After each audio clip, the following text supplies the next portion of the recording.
This portfolio demonstrates my growth in using technology by highlighting lesson ideas and activities that I have created, using technology tools and software that we have learned about through this course.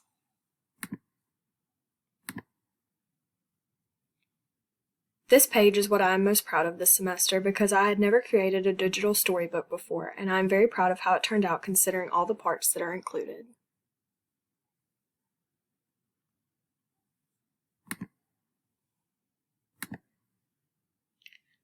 I struggled with creating this activity the most because there were so many aspects that went into creating the Nearpod lesson.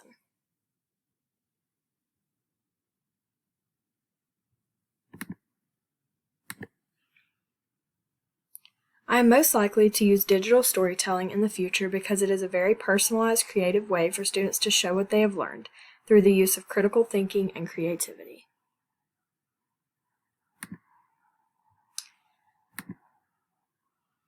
This semester, I have learned how to integrate technology into the classroom in order to enhance student learning and creativity.